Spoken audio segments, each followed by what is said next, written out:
Ang Pampanga Press Club po ay taus-pusong nagpapasalamat sa Poong May Kapal sa kanyang patnubay at sa lahat ng biyaya at tagumpay na pinagkaloob niya sa taong 2024. Lubos po ang aming pasasalamat sa masaya at matagumpay na pagdiriwang. Ang aming ika-75 taong anibersaryo nitong Nobyembre.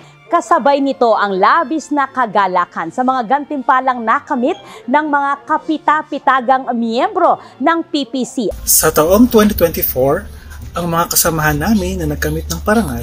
Sa ngalan ni Peter Alagos bilang Most Outstanding Kapampangan for Mass Media. Ian Ocampo Flora, nagkamit ng 2 tropeo mula sa Brightleaf Journalism Awards.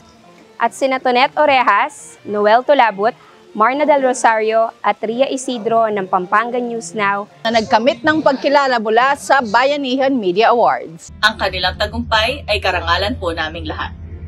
Abot-abot po ang pasasalamat ng Pampanga Press Club sa mga taong aming nakasama at naging kaakibat.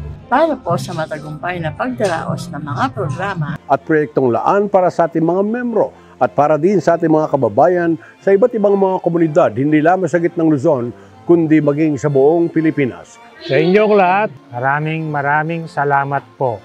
God bless. At sa pagharap natin sa bagong taon, isang maliwanag at mapayapa at masaganang mithiin ang aming panalangin para sa lahat. Hangad din namin ang ating sama-sama pagtatagumpay. Sa lahat ng ating mga pangarap at adhikain para sa taong 2025.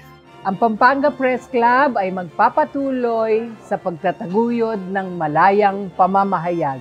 At walang sawa magsusulong ng responsableng pamamahayag ng may malasakit at pagmamahal sa bayan.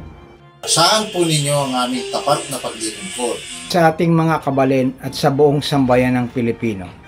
Mula po sa Pampanga Press Club, binabati namin kayong lahat ng isang masagana at manigong bagong taon.